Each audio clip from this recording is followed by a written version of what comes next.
자, 한국 광복군이 1940년 충칭시대에 나오게 되었습니다. 이건 별표 무조건 가주셔야 됩니다. 시험 문제 진짜 많이 나옵니다.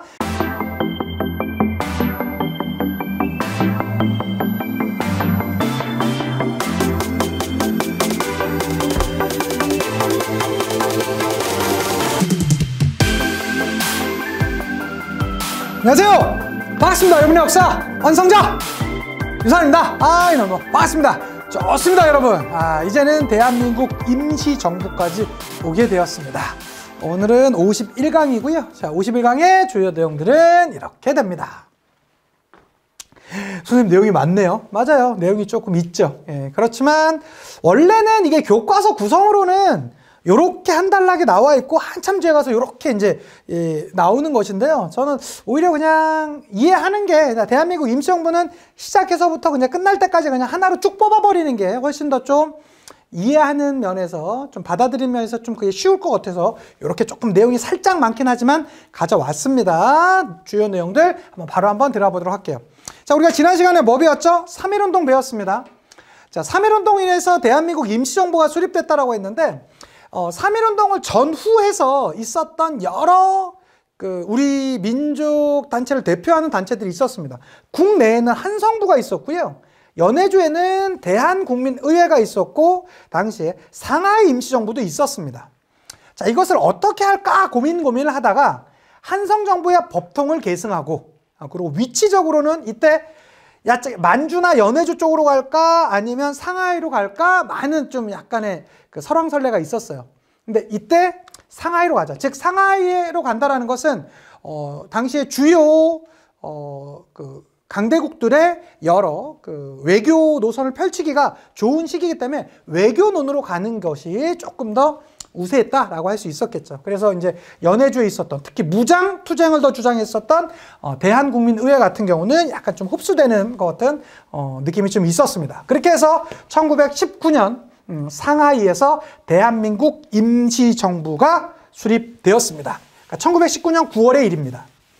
자, 대한민국 임시정부의 주요 내용들 하나씩 한번 가보도록 할게요. 먼저 삼권분립을 바탕으로 했습니다. 삼권분립. 그래서 임시의정원이라는 입법기관, 그 다음에 국무원이라는 행정기관, 그 다음에 법원이라는 사법기관, 입법, 사법, 행정이 다 있는, 왜 다 분리가 되는 거예요. 물론 이것이 막 건물이 따로 있거나 그런 게 아닙니다. 그냥 대한민국 임시정부, 지금도 상하이에 있는 대한민국 임시정부 가보면 그냥 책상 이제 하나씩 놓고 하는 그렇게 큰 규모는 아니었었습니다. 그럼에도 불구하고 우리 이 대한민국 임시정부의 법통이 거기서부터 이제 시작됐다라고 할 수 있겠죠.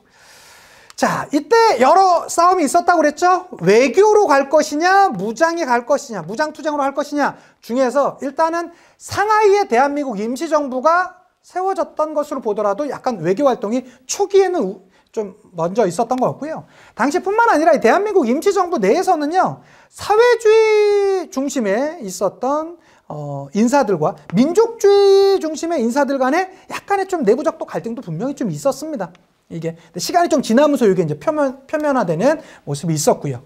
자, 이들은 어떤 형태? 공화 정부를 주장했습니다. 왕의 체제를 인정하지 않는 체제였었죠. 그래서 초대 대통령으로 이승만, 당시 국무총리로 이동휘가 나오게 되었습니다. 근데 이 문제가 이승만이요, 국제연맹에 위임 통치를 할 것을, 즉 국제연맹이라는 건 뭐냐면 1차 세계대전 끝나고 나왔었던 단체예요. 뭐 LN이죠. 2차 세계대전 끝나고 나는 게 우리가 알고 있는 UN이고요.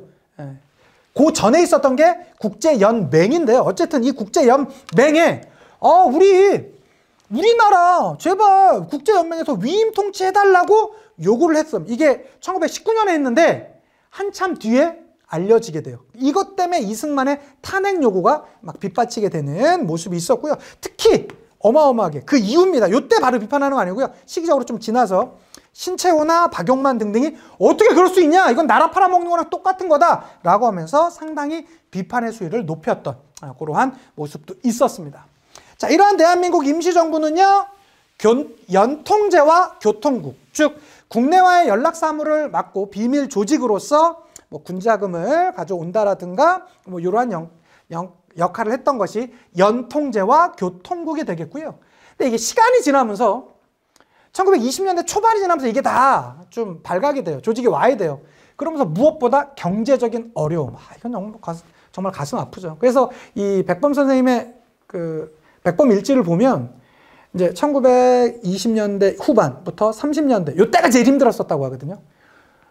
돈도 안 들어오고요. 경제적으로 너무나 어려운 상황에서 그래도 불구하고 이 대한민국 임시정부를 지켜야 되는 당시에 우리 민족 지도자들의 그 가슴 아픈 상황. 여러분들 기회 되시면 백범일지 꼭 한번 읽어보시길 권해드립니다. 자, 경제적 단체로는 만주의 일용양행, 부산의 백산상회 등등이 있었습니다. 물론 이 단체들도 또 얼마 가지 못해서 조금 경제적으로 이렇게 지원해 주는 것에 좀 어려움이 있었어요. 또 하나, 독립공채. 이걸 애국공채라고도 하죠. 우리가 이제 국가 아니냐? 정부 아니냐? 우리가 지금은 약간 임시적으로 이렇게 했지만 언젠가는 정부를 만들 테니까 지금 그대들이 우리를 믿고 먼저 이 공채를 사달라라고 하는 것이죠. 이게 그래서 지금 여러분 이게 집에 있으시면 이거 대박입니다. 이거 지금도 가져가면 그 복리 이자로 계산해서 돈 돌려줍니다. 뭐 이게 몇 년 전에도 요거 그 갖고 왔던 분이 집 한 채 값에 해당되는, 물론 뭐 집은 또 차이가 많지만 그 정도 받아올 수 있거든요. 이거 집에 있으시면 한번 잘 찾아보시기 바랍니다. 자, 군사적으로는 육군주만 참의부라는 조직이 있었고요.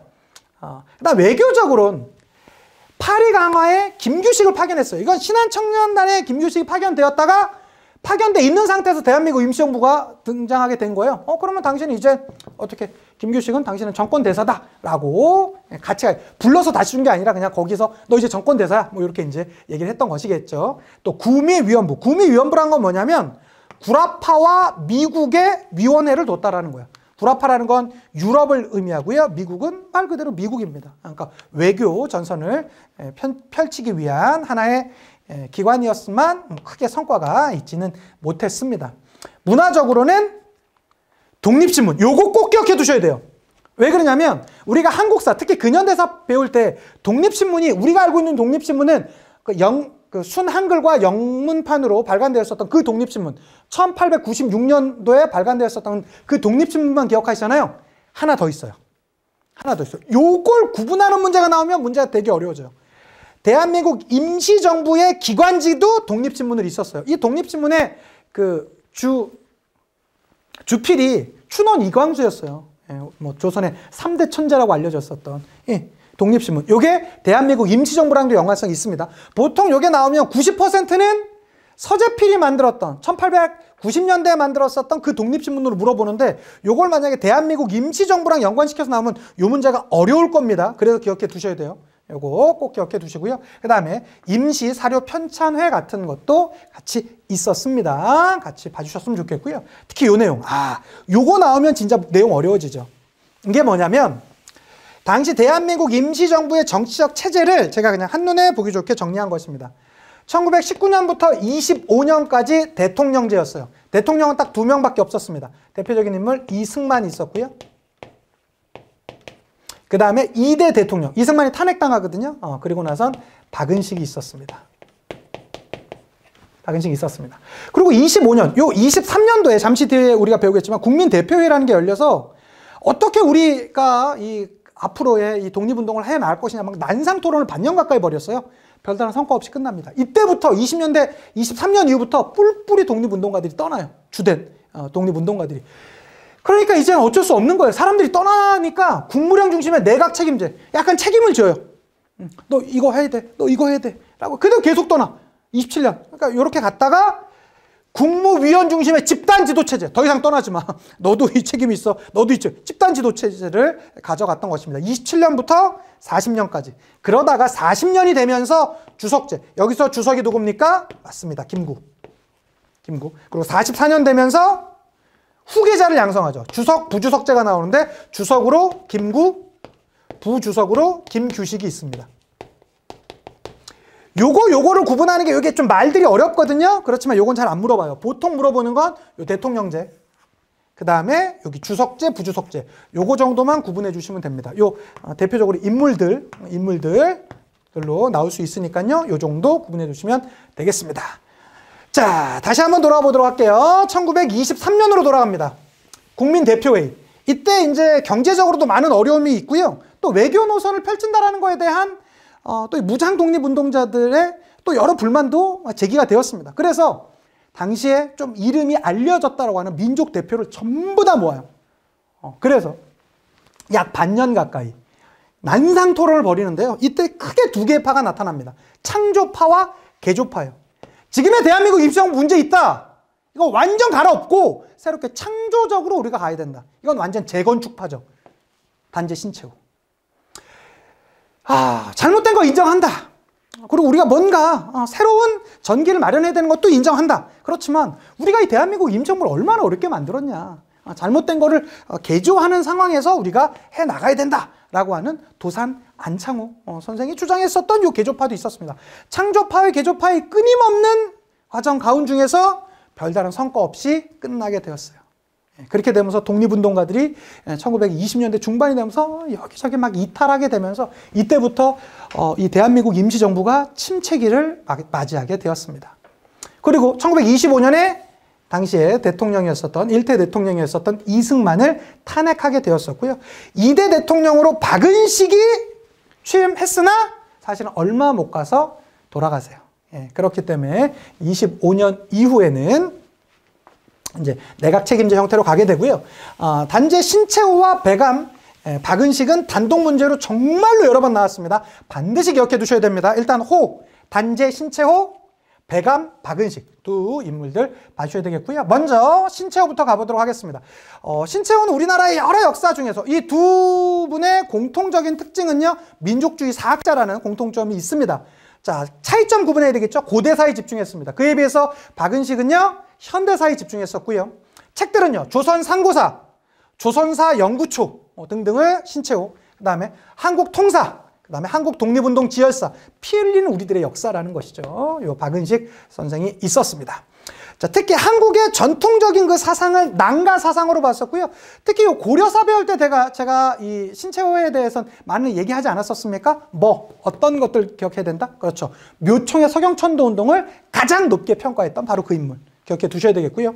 그에 비해서 박은식은 우리의 혼만 살아있으면 우리가 얼마든지 다시 우리의 민족의 정기를 이어나갈 수 있다. 이분들의 공통점은 민족주의 사학자라는 것이고요. 여기 신채호에 하나만 더 써놓는다면 독사신론, 민족주의 사학의 거의 신호탄을 알렸던 바로 그 책이 되겠습니다. 그 다음에 하나만 더 보자면 묘청의 서경천도 운동을 아주 높게 평가했다. 그 정도까지 알고 계시는 내용이겠지만 봐주시면 좋겠고요. 자, 그러면서 27년도에 국무위원장 중에 집단 지도 체제가 됐지만 우리는 너무나 어려웠습니다. 자, 이러한 아까 그런 것들 있잖아요. 정말로 스타들이 관심을 받았던 사람들이 가장 괴로운 건 뭐다? 악플보다 더 무서운 게 무플이다.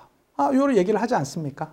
그래서 이때는 정말로 그 누구도 이제 대한민국 임시정부가 아직까지 있었어? 이런 분위기였어요. 그러다 보니까 이러한 것을 변화시키기 위해서 바로 김구선님께서 한인 애국단을 조직했습니다. 이거 기억해 두셔야 됩니다. 나옵니다. 자, 그래서 이 봉창 의사는요, 바로 일본의 경무청의 앞에서 일본의 일왕에게 폭탄을 던지셨습니다. 근데 안타깝게도 중앙에 맞추지 못하셨죠. 근데 문제는 일본 사람들이 엄청나게 충격에 빠져요. 야, 일본의 한복판, 그것도 가장 상징적인 일본의 경찰 업무의 상징인 경무청 앞에서 우리의 일왕이 이렇게 돼? 라고 하게 되면서 이 충격에 빠져 있을 때 이봉창 의사께서 이 사건 직후 바로 잡혀가시는 상황에서도 이 편안해 보이는 얼굴, 정말로 대인배십니다. 자, 그런데 그때 중국의 상하이일보라는 신문이 있었습니다. 근데 그때 어떤 신문이 나오게 되냐면 이런 발표가 나왔어요. 조선 청년 한 명이 일본의 심장인 경무청 앞에서 일본의 일왕에게 폭탄을 투척했으나 안타깝게도 명중시키지 못했다. 이 내용이 나왔어요. 근데 일본이 그걸 보고 완전히 뒤집어져요. 안타깝게도? 우리 일왕이 죽을 뻔했는데 안타깝게도? 라고 해서 상하이를 점령해버려요. 그 상하이 점령을 실제로 해버리고요. 그리고 전승 축하연을 열 때 또 다른 조선 청년이 찾아갑니다. 그게 누구죠? 윤봉길 의사. 매헌 윤봉길 의사입니다. 이게 훈코공원의 의거가 여기서 나오는 것이죠. 바로 그 훈코공원의 의거가 있고 나서요, 어마어마한 관심을 갖게 됩니다. 특히 그 장제스가, 당시 중국의 최고 실력자 장제스가 이 한인 애국단의 실질적인 의장이었었던, 단장이었었던 김구 선생님을 부르세요. 불러요. 당신들이 준비했던 거냐? 맞다. 당신들 대단하다. 설이 세 가지입니다. 중국인 4억 명이 하지 못한 일을 조선 청년 한 명이 했다. 네, 이런 설이 있고요. 중국인 100만 명이 하지 못한 일을 조선 청년 한 명이 했다. 중국인 30만 명이 하지 못한 일을 조선 청년 한 명이 했다. 이게 설이 세 가지가 있어요. 4억 명은 당시에 중국의 인구 한 4억 정도가 됐다고 하고요. 중국은 무슨 뭐 전투만 있으면 100만 그러잖아요. 그러니까 상징적인 단어를 썼다는 얘기도 있고, 당시에 상하이를 그 수비했던 중국 군이 한 30만 정도 됐대요. 근데 일본인한테 밀렸잖아요. 그렇지만 우리 윤봉길 의사가 찾아가서 그 모습을 보여주게 되자 사실은 그 모습 완전히 바뀌고, 실제로 장제스는요, 그 이후 1949년 이후에 공산당한테 밀려서 타이완섬, 즉 대만에 가지 않습니까? 대만에 갔을 때요, 1950년대 초에 이 윤봉길 의사의 아들을 직접 초청을 해요. 그래서 니네 아버님 진짜 훌륭하신 분이다, 내가 너무 존경한다 라고 할 정도의 모습까지 보여줍니다. 근데 사실은 윤봉길 의사 같은 경우는 독립운동가로는 더 말할 나위 없습니다. 그러나 내 아버지면 난 싫었을 것 같아. 참 이거 너무 죄송스러운데, 왜 그러냐면 24살에 두 아들과 부인을 두고요, 그냥 나와요. 나라를 잃었는데 내가 더 필요한 게 뭐냐. 그래서 너는 아비 없으면 슬퍼하지 말거라, 편지를 한 통 쓰세요. 그리고 나서 상하이에 오셔서 백범 선생님 만나가지고 내가 의거를 하겠다. 내가 죽을 장소를 찾고 있는데 내가 죽을 만한 장소가 없다. 선생님께서 그 자리를 찾아주시오 하면서 그 의기투합이 되어서 정말 우리 민족운동사에 너무나 놀라운 모습을 보여주지만, 사실 그 가족들한테 아버지로서의 의무는 다하지 못하셨던 좀 그러한 또 사실은 아픔도 있어. 가족들 입장에서는 그런 좀 아픔도 있다고 할 수 있겠습니다. 자, 어쨌든 그런 상황에서요, 이때부터 당시에 중국의 국민당 정부는요, 우리 대한민국 임시정부를 적극적으로 지지해줘요. 그렇지만 요때 32년 이후에 지속적으로 움직였어야 됩니다. 요건 외우시는 거 아니에요. 난징, 항커우, 창사, 헝양, 광저우, 류저우, 마지막에 충칭이 되는데 외울 거 없고요. 최종적으로 1940년에 어디에 정착했다? 충칭에 정착했다. 그 정도 봐주시면 돼요. 자, 충칭에 정착하면서부터, 그러니까 초기의 대한민국 임시정부와 함께 이 후반부의 대한민국 임시정부, 그 두 개만 구분하시면 됩니다.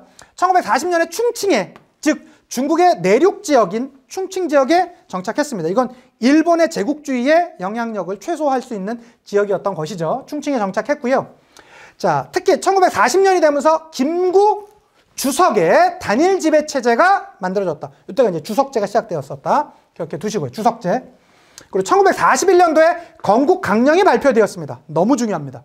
조소왕의 건국강령. 이 조소왕의 건국강령은 바로 삼균주의, 뜨리균주의입니다. 뜨리예요. 어떤 점에서 뜨리냐? 이제 만들어진 우리나라, 그러니까 이게 우리나라 헌법의 가장 기본이 되는 사항이었던 것이죠. 그 이후에 우리가 나라에 만들어진 헌법에 뭐냐? 개인 대 개인 간에 균등해야 된다. 국가 대 국가 간에 균등해야 된다. 민족 대 민족 간에 균등해야 된다. 뿐만 아니라 이 균등은 요 개인 대 개인 중에서도, 이건 국내에 들어오자면 정치적으로 평등해야 된다. 즉 보통선거제. 이게 1940년에 주장했었고요. 경제적으로도 개인 대 개인 간에 평등해야 된다. 이건 뭡니까? 주요 시설의 국유화. 약간의 사회주의적인 그런 성향도 좀 볼 수 있죠. 교육적으로도 평등해야 된다. 뭐예요? 의무교육. 와우. 1940년대 초에 이러한 내용을 우리가 주창했던 거 아닙니까? 이건 정말로 대단한 바로 내용일 수 있습니다. 여러분, 진짜로 고등학교가 의무교육화된 지가 사실 얼마 안 됐습니다. 얼마 안 됐습니다. 근데 이걸 1940년대 이러한, 지금으로부터 80년 전에 이런 생각을 했다라는 것 자체가 정말로 놀랍다.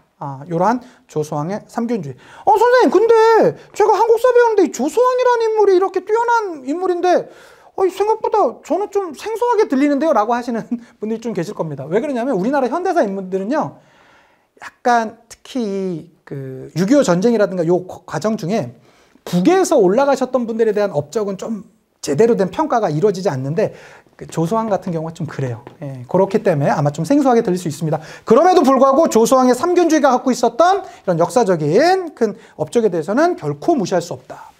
또 하나 44년이 되면서 그 후계자 주석 부주석 체제, 특히 김규식으로 하는 부주석 체제가 만들어졌었고요. 자, 한국 광복군이 1940년 충칭시대에 나오게 되었습니다. 이건 별표 무조건 가주셔야 됩니다. 시험 문제 진짜 많이 나옵니다. 자, 한국 광복군이 1940년에 대한민국 임시정부의 예하부대로 나오게 되었었고요. 자, 그리고 나서 이 한국광복군의 사령관은 지천청 장군이 되겠습니다. 그리고 42년이 되면서 조선의용대가 합류했다. 아마 이게 좀 생소하게 들리시는 분들이 있을 수 있는데요. 이 조선의용대라는 게 어떤 부대냐면 1938년도에 중국 우한에서 만들어진 부대인데 이 조선의용대는 이 김원봉과 함께 여러 우리 민족 지도자들 중에서 사회주의 성향이 좀 많은 사람들이 같이 만들었던 단체예요. 그러다가 이 사회주의자들은 예난으로 가서 조선의용군을 만들고요. 거기에 동의하지 않았던 세력들이 충칭에 와서 한국광복군으로 편입되어져 갔습니다. 합류했습니다. 선생님 좀 생소한데요. 요건 제가 이 독립운동사 할 때 다시 한번 말씀드릴게요. 자, 정리하자면 1940년에 한국광복군이 만들어졌고 42년이 되면서 조선의용대 본대가 오면서 합류했다.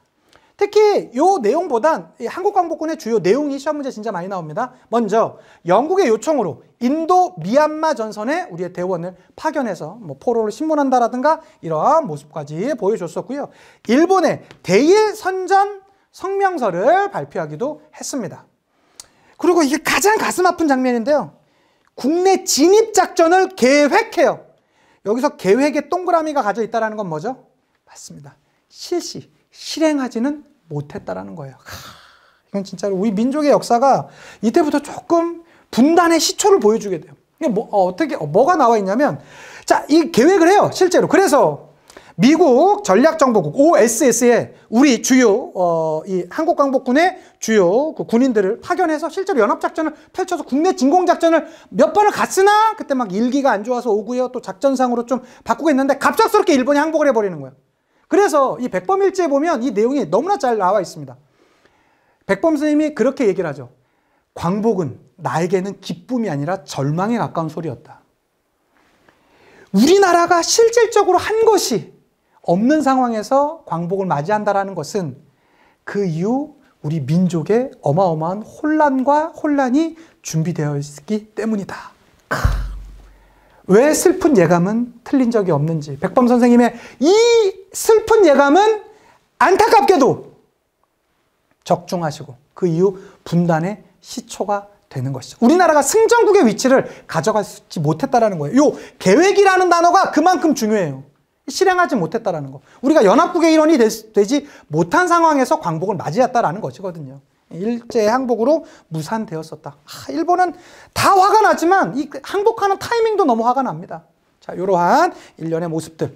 오늘 내용은 조금 많긴 했지만 충분히 여러분들이 같이 가져가실 수 있습니다. 이 앞에 내용, 대한민국 임시정부의 주요 기관들 쭉 한번 기억해 두시고요. 그 다음에 신채호 박은식의 비교, 요 파트. 그 다음에 이 국민대표회, 요거는 염도적 개념, 1923년에 있었습니다. 잡아주시고요. 그 다음에 1940년 충칭 정착하면서 김구 주석의 단일 지배 체제 뿐만 아니라 건국강령, 한국광복군, 요 내용으로 세트적으로 나올 수 있으니까 반드시 기억해 두시면 좋겠고요. 자, 문제 풀어보면서 마무리해 보도록 합시다. 심화 54회에서 갖고 왔습니다. 1번 문제입니다.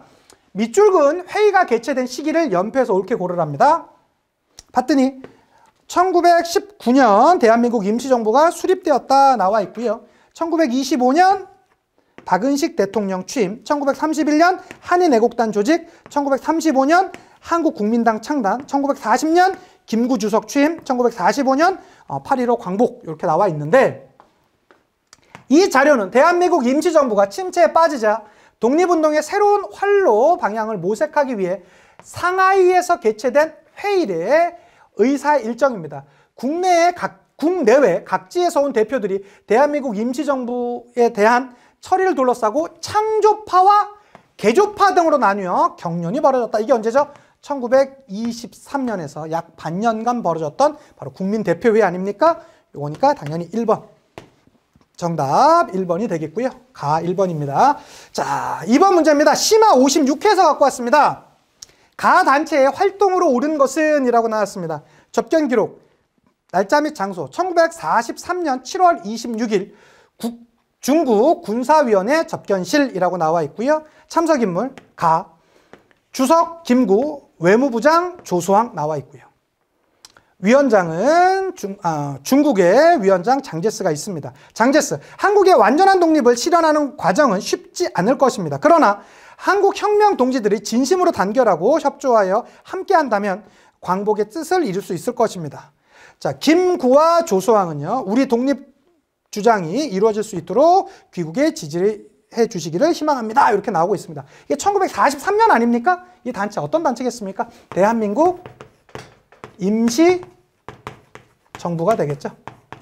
대한민국 임시정부. 특히 여기서 1943년 대한민국 임시정부는 충칭에 정착했을 때 대한민국 임시정부 되겠습니다. 특히 여기 조수왕, 삼균주의의 조수왕, 그다음에 당시 주석의 김구, 이런 걸. 그러니까 뭐 주석이라는 이런 단어를 통해서도 우리가 얼마든지 알아갈 수 있겠죠. 봅시다. 좌우합작 7원칙을 발표했다. 이거 우리 아직 안 배웠는데요. 우리가 광복 이후에 나오게 되는 1946년에 나왔습니다. 개벽, 신여성 등의 잡지를 간행했다. 대한민국 임시정부랑 전혀 관련 없고요. 자, 조선혁명선언 활동을 지침으로 삼았다. 이것은 의열단 선언문을 다른 말로 조선혁명선언이라고도 합니다. 이거 무장독립운동 파트 가면 다시 이거 말씀드릴게요.